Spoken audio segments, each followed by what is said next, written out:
Today we will discuss the Arcturians from Arcturus. It is the brightest star in the constellation of Bootes, and the name derives from the Greek myth of the Guardian of the Bear, a story about a young hunter, Arcus, who was about to shoot his mother Callisto, one of the nymphs who resided with Artemis, who turned into a bear. Zeus transformed Arcus into a constellation instead that would guard the bear forever in the night sky, known as the constellation Ursa Major. Arcturus is a red giant sun that is estimated to be about 8.5 billion years old, while Earth's sun is 4.6 billion years old.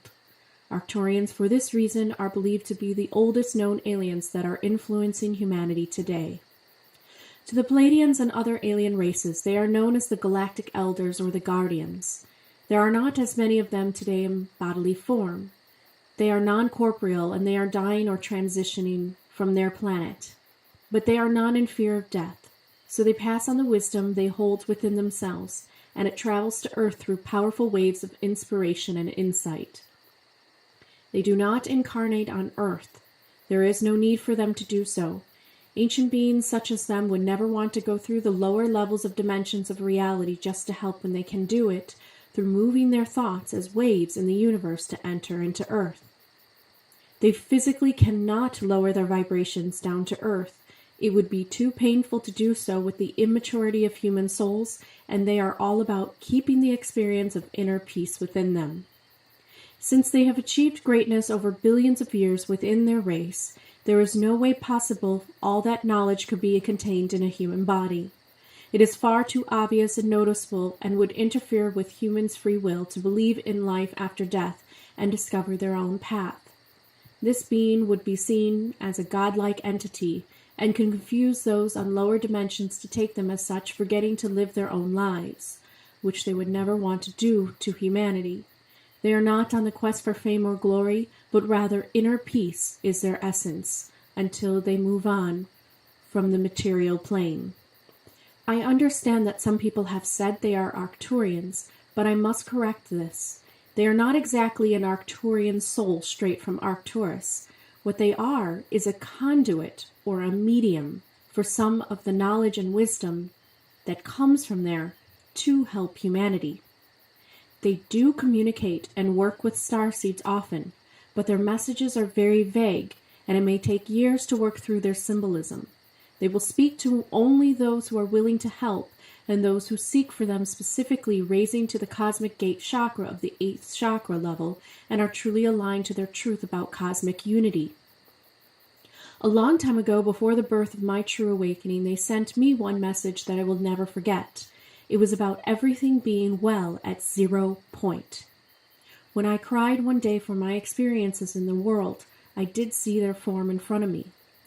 This helped me remember how to transcend the emotional fields, to be in the world, but not part of it, to understand the cycles of everything, including joy and pain, to decide to become my creator self, rather than my self-destructive self. The balance and resolution that is achieved at the very end of the universe, and at each end of our personal universes and lives, is what they taught me. Back around Arcturus, Arcturians are just light body entities, where they are just vibrating light energy with a powerful mind, and not dense physical matter. Sometimes they are even encapsulated in crystals in order to amplify and preserve their thoughts. They have surpassed the physical state of being peaceful for millions and billions of years, now learning and evolving together. Once they were a warring race too. When they first started out, they fought with one another and also other species from other planets. But they have now come to understand how to completely reconcile their differences, and they have made inner peace be their goal over time and evolved to actually embody the essence of inner peace. They are a hive mind entity now and experience their reality through the collective group perspective solely. There is no individuation with them any longer, and this makes them incredibly powerful of a force, because it is all that brain power together as one that is being channeled to Earth. They work solely together as a council that is operating from 11th dimensional consciousness now. They see time physically as different doorways and portals to enter, and can place themselves in any moment of time before the universe was created and the end of it, without even moving their bodies. They understand all the emotional and spiritual intentions of actions within other beings, and this is how they are able to send out waves of vibrations and frequencies that uplift humanity into new and higher perspectives of truth. Before their light, or just pure energy bodies, I am told that they were a beautiful race of elongated heads and almond-shaped eyes. They can be blue, purple, or green-skinned, but right now at this point in time, they are glowing light forms floating above their ground of their planets before they disappear altogether. Their essence is also kept inside of giant crystals on their planets, I am told, in order to harness themselves physically in space, still to finish off their role in the galactic story. They did have jewels in the middle of their foreheads and often appeared to some people to look like giant praying mantis or willow trees with faces in bodily form. There have been people with visions of giant praying mantis beings as wise old aliens looking down on humanity, having whole planets in their arms, just floating between them. This is often an abstract symbol to show the power of their race and how they have created other worlds now in distant galaxies that they like to watch over. They also are mistaken for archangels, even at times because they can take on this energy and essence to others as they embody such a high degree of love and guardianship within them. When they watch humanity move up into the higher dimensions, as well as the other alien races around them, then they are ready to retire into what they call the Great One and rest finally. Their planet will become bare, ready for new life, or possibly completely destroyed by their sun exploding. Red giants are only said to be able to last for 10 billion years, and it is already 8.5 billion years old. They have envisioned their future and their end. They have told the Galactic Federation that they are remotely part of, that they will help out humanity to see them uplift their consciousness. But then after that, they really are going to move on and transition from the physical plane of space into only the ethereal or spiritual one. The Pleiadian Council look up to the Arcturians for extra guidance when something is in the realms of cosmic wisdom, of looking into the future about a galactic issue. They are highly respected and loved as galactic elders, and the Pleiadians hope to one day be able to follow in their footsteps of a race, having a peaceful ending and being transformed into non-corporeal life-form energy, not having a body any longer, but existing only as pure souls. To work with them, you simply need to think divine and loving thoughts about your fellow humanity and the universe at large. At times, even in your most empathic moments of suffering with humanity, will bring them to you.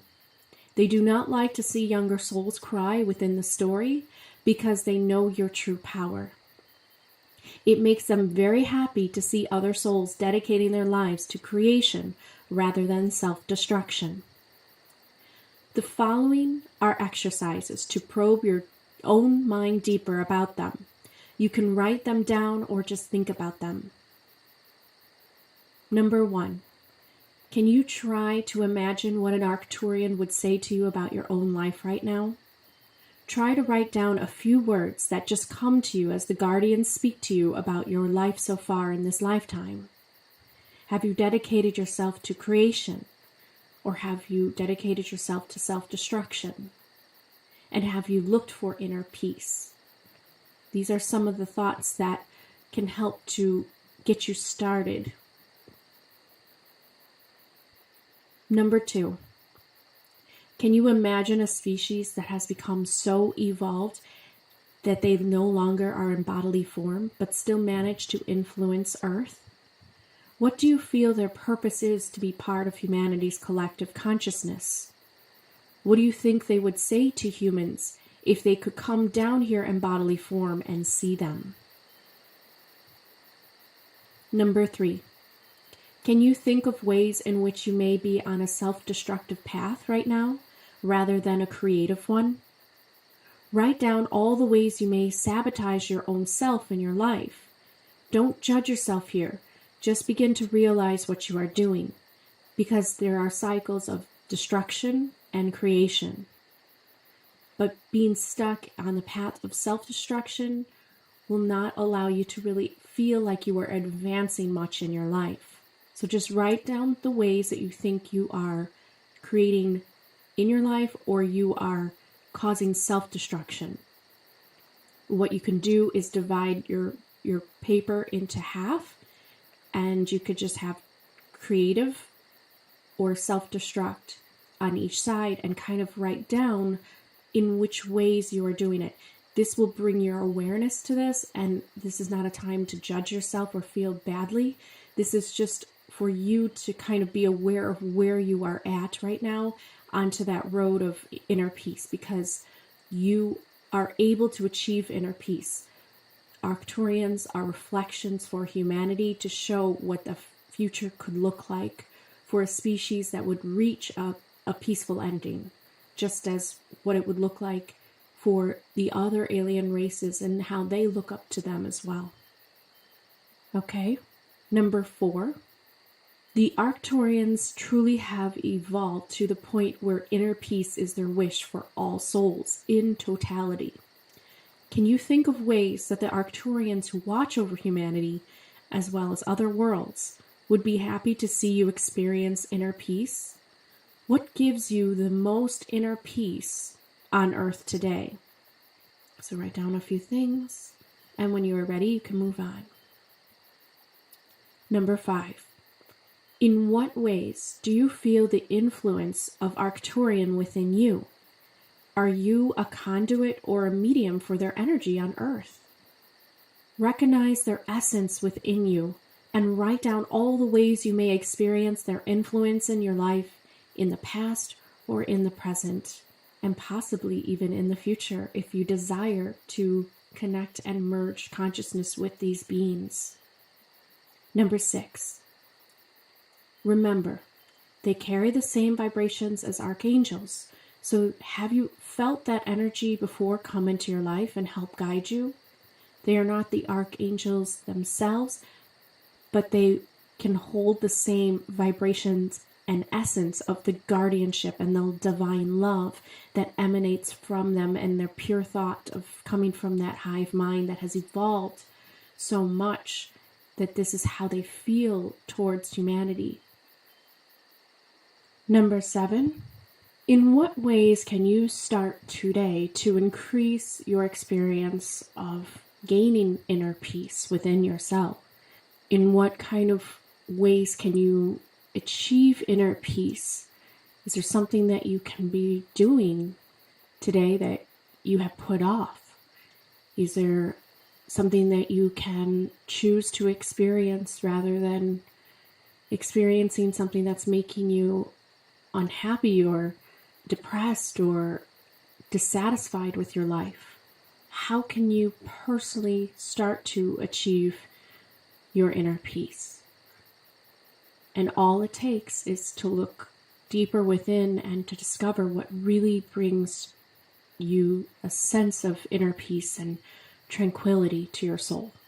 So write down a few things, and that may help you, and that is the essence of the Arcturians and what they can help humanity achieve. Okay, well, this concludes our lesson 2. So thank you for joining in, and I'll see you on lesson 3.